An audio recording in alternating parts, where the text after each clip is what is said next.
Alright, YouTube University. We're on the train ride. This was the last thing that we doing. Let's see. Where you want to sit? Miles said I gotta sit with him. Alright. We over here. Look at the distance. Sunday Backyard Farmer. So I'm gonna take y'all with us so that you can see this tour. See if this is something you're interested in. Good afternoon, everyone. Thank you so much for joining us here at the Georgia State Railroad Museum. Before we get this train underway, I must ask that you follow a couple of rules while we're here on the train car. Rule number one, once the train starts moving, please stay seated. We will be pushed and pulled very suddenly by the engine from time to time, and we don't want you falling down if that happens while you're standing up.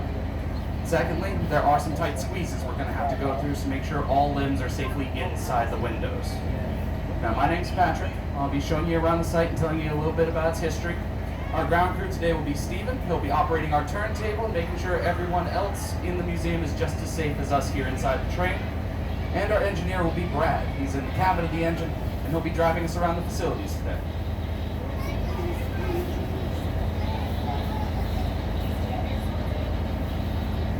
Okay, y'all, I think I'm in the back, so I might have to sit on the opposite side to show y'all, but we're gonna see.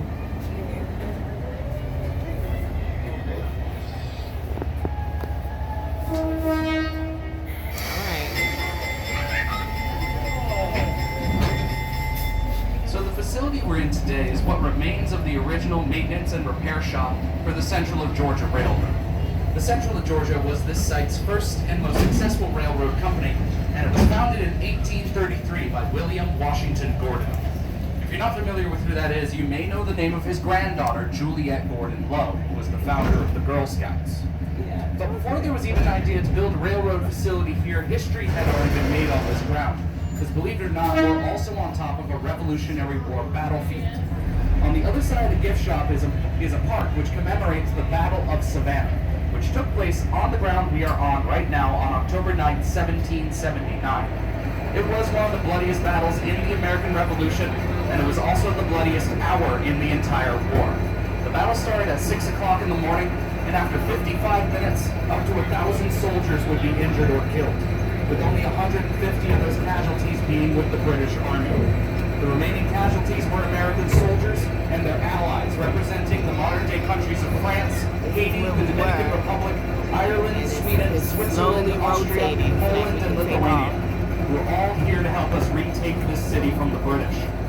One of the more notable casualties at this battle was one of the commanders of the American forces. This general was a Polish nobleman who was hired by George Washington to train the American cavalry. This man's name was Count Casimir Pulaski. And while Pulaski was on his horse charging the fortifications where the mark now stands, he was shot at by a British cannon and was hit in the leg. Pulaski would fall off his horse and live for another 4 hours before passing away from his injuries.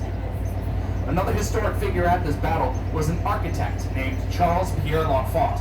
He was serving in the French army, and at this battle he was injured and abandoned on the battlefield. But fortunately, Monsieur L'Enfant survived his injuries, and he would move on to design our nation's capital city, Washington, D.C. And finally at this battle was a young man named Henri Christophe. Henri was only 12 years old when he was here at this battle, serving as a drummer boy for the Haitian army. After the war was over, Henri would return to his island home and see his island rise up in rebellion against the Empire of France. During this revolution, Henri would name himself King of Haiti. And then, after the revolution was over and the island held its first election, Henri would find himself elected as Haiti's first president.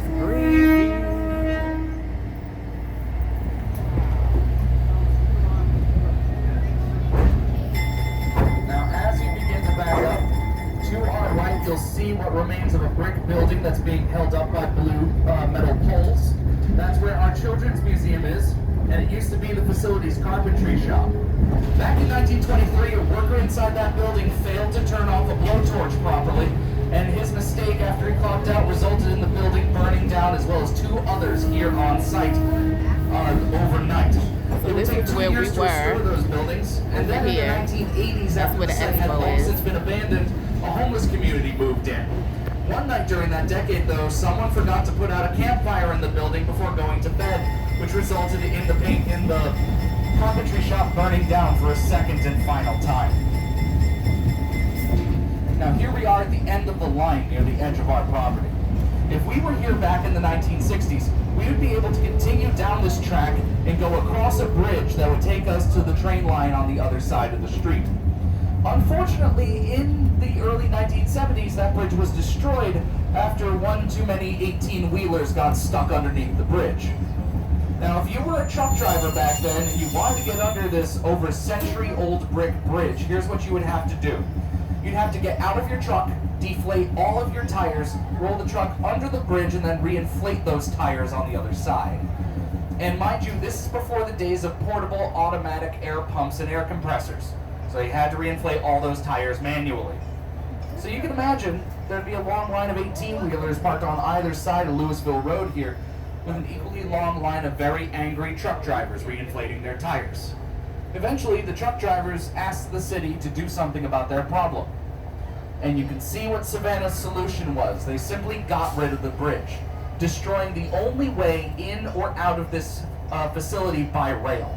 So now, no train car or engine can get in or out of this facility without being picked up by a crane and placed on the back of an 18-wheeler truck.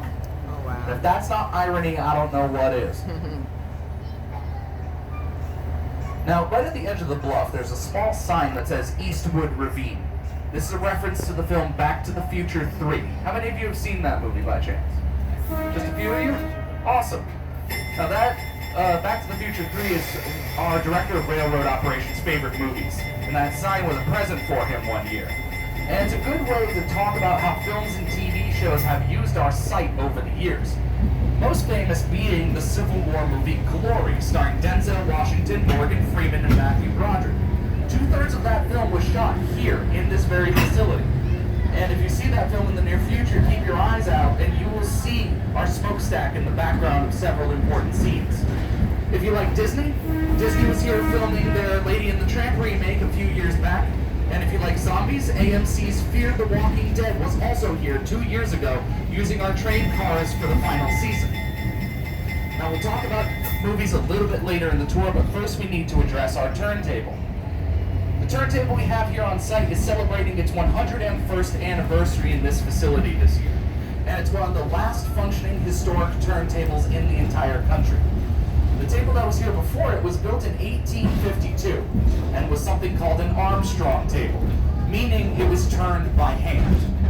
But the balancing point at the center of that table was so good you only needed 2 men, one on either end pushing a wooden pole to rotate it with a train on top.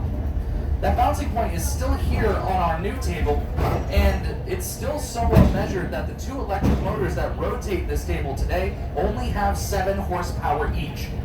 Meaning right now at Home Depot, there is a lawnmower you can buy that has a more powerful engine than what we have here at this station. Now, I can't stress to you how important Steve's job is right now. Because if the rails are misaligned by less than an inch and the train tries and leaves this table, it will jump off the track. But fortunately for us though, Steve is very good at his job. Our rail ops crew is trained in this very mysterious method called eyeballing it to make sure that the rails line up.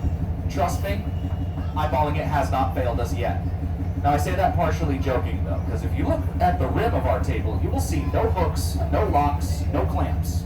We're relying entirely off of his eyesight and judge of distance every single time we get on or off this table today for our tours.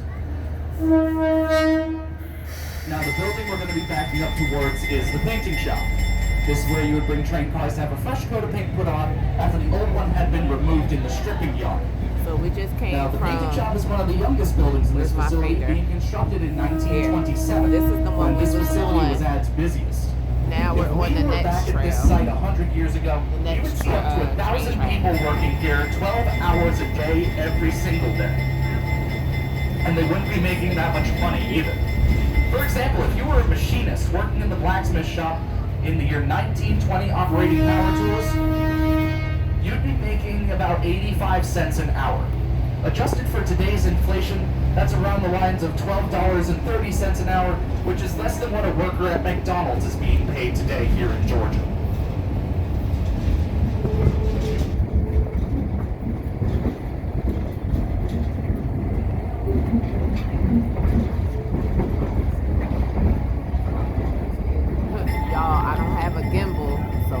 be shaking.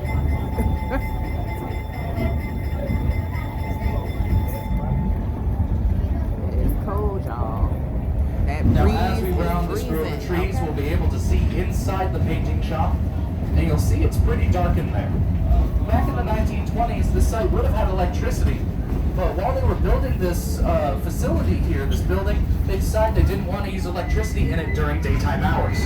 So what they did, they constructed it in a way to allow light inside Here's without all the needing to turn on a vendors. single electric light. And I'll be able to explain how they did that in greater detail once we're inside.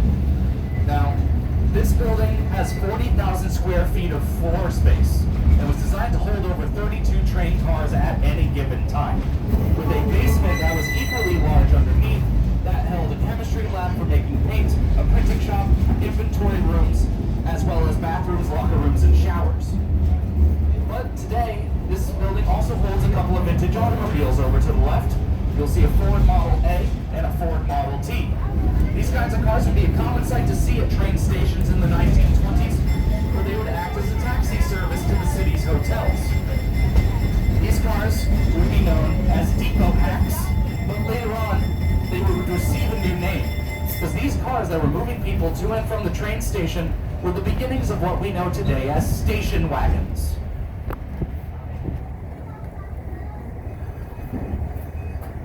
So now that we've come to a stop, I can explain how they got light inside this building without needing electricity. And it all has to do with the ceiling. So if anyone near the front of the car would like to come back here and take a look, feel free. And if you look out your windows, you'll see that the ceiling is shaped like a bunch of triangles. This is called a sawtooth roof. They were fairly common between the middle 1850s and the end of World War II. Now, wherever you see the wavy panels of tin in the ceiling, back in the 1920s, those would have been panels of reinforced glass. Every single triangle you see in the ceiling would have a window that would run the entire length of the road, and that would allow sunlight inside during the day. Now, all of these panels are facing north, and this is by design. If the panels were facing south, they would face directly into the sun, which would make this building much too bright to work in, also make it much too hot to work in. If the panels were facing east or west, the light at sunup and sundown would be too bright, and it would also allow red and orange light waves into the building. Since this is a painting shop, you need to operate under ideal lighting conditions so that you know for certain exactly what color paint you need to work with that day. Facing north, you have an even amount of light from an indirect source, and this allows a window of operations from around 7 to 8 in the morning to around 6 to 7 in the evening, very similar to the working hours of a farmer in his field. And there is very little change in the color gradient, which makes it some of the optimal conditions for painting. Now, almost 100 years later, we still use this building for our projects. And our current project is this train car over to my left. This is the 67. This is one of our oldest train cars, and it dates back to the year 1911, where it was originally a segregated passenger coach. But more recently, it featured in a Disney movie. I mentioned the Lady and the Tramp film that came out a few years back.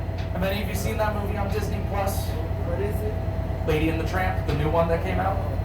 Well, thank goodness it's not just me this time. Thank you, sir. So if you've seen the movie, you've seen this train car then, because that's where the tramp lives at the beginning of the movie. And the rail yard you saw him running around in, that's this rail yard. And the men that were chasing him around, some of those guys are actually members of our railroad operations crew that work here every day to maintain, restore, and operate our locomotives. Now, it's not the oldest car we have in the facility. That honor goes to the one directly behind us. This is the number 2. And it dates back to the late 1870s. Now, after it was retired from railroad service, it was turned into an officer's barracks during World War II, and then after that, it was turned into the office of a municipal administrator in the center of Georgia. It's not the strangest thing I've seen or heard of a train car being turned into after it was retired. I've also heard of train cars being turned into diners, ice cream shops, and dentist offices. Now we're going to start moving in just a second, so everybody please find your seats. Now, like I mentioned, with our turntable being one of the last of its kind in the country, this site has other records under its belt. The roundhouse next to it is one of the last standing roundhouses in Georgia. And this facility is the largest, most complete collection of antebellum railroad buildings in the entire country. And to our knowledge, the entire world as well. And one of the people we can thank for this facility still being around today is a man named General William Tecumseh Sherman of the Union Army. In the latter years of the Civil War, General Sherman led a campaign called the March to the Sea. From November 15th to December 11th, 1864, Sherman and 62,000 men marched from Atlanta to Savannah, destroying Confederate supply lines. And Sherman went about this in a very simple way. If Sherman saw something, it burned to the ground. And when they came across railroad track, Sherman's men would tear them out of the ground, heat them up in a fire, and then twist the hot iron around trees. These would become known as Sherman's bow ties. And we have a replica of one on display in our workers' garden. Now Sherman did this until he made it to Savannah, where he ordered his 62,000 men to surround the city. This siege lasted for 11 days, and then on December 21st, 1864, the mayor of Savannah rode out to negotiate his city's surrender to General Sherman. Sherman accepted the surrender, and his men moved into the city and left this place virtually untouched. Now, it turns out Sherman had a strangely close connection to the Central of Georgia Railroad. So it turns out he had a family connection to it. He had a cousin that was living here in the city that he grew up with in Chicago. This cousin's name was Eleanor Kinsey, and Eleanor was married to Captain William Washington Gordon II, the son of the man who founded the Central of Georgia Railroad. Now, Sherman would visit the Gordon household to deliver correspondence from Eleanor's family in Chicago, and this is where Sherman would meet a then 4-year-old Juliet Gordon Lowe. According to the Juliet Gordon Lowe birthplace a few blocks up the street from here, when Juliet first met General Sherman, she climbed into his lap and started staring at his hairline. One of Sherman's distinguishing features was his deep red hair. And Juliet's father was a captain in the Confederate Army, so no doubt she had been told plenty of stories about Sherman and his vicious reputation. When Sherman asked her, "What's wrong? What are you looking at?" Juliet said that she was looking for his horns and was waiting for them to pop out. When Sherman asked her, "What do you mean by that?" she said, "Well, aren't you that devil Sherman my father keeps talking about?" She then proceeded to check when a tail would pop out the back of his pants. Fortunately, this made Sherman laugh, which by all accounts was a very difficult thing to do. And it turns out, Sherman adored Juliet, to the point where once he left Savannah to continue his march towards Charleston and Columbia, South Carolina, he would continuously talk about her, referring to her by her family nickname, Crazy Daisy, which was for her upbeat, friendly personality and her accident-prone tendencies. Now, the final thing I'd like to talk about on this tour is the Central of Georgia number 8. Not only is the number 8 our oldest locomotive here in the facility, she's also the oldest Central of Georgia locomotive still in existence. She was built in the year 1886 and retired in 1953 after 67 years of active use, which is astonishing because usually steam engines like her only last half that amount of time. She's also the only engine here that has a name. Her name is Maud. And she got that name in 1909 working in Macon, Georgia as a yard engine. Being a yard engine, her job is very similar to that of a tugboat, pulling larger engines throughout the facility. Now in 1909, Maud was about 23 years old, so she was already getting up there in age. And she had a reputation for breaking down a lot. Being nosy, The workers thought that she was a very angry and very stubborn engine to deal with every single day. But the workers saw a similarity between the number 8 and a character from their favorite comic strip in the newspaper. This character's name was Maud the Mule. And her comic had a very simple pattern. Maud gets mad at something, the farmer walks up to Maud, Maud kicks the farmer in the face.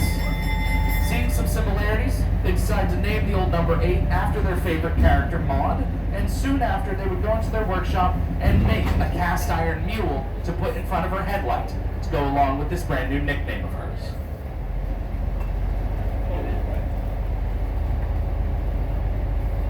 Okay, y'all. So that was good. That was like a 20-minute tour. So currently, as of today, adult tickets are 15 and children's tickets are 8.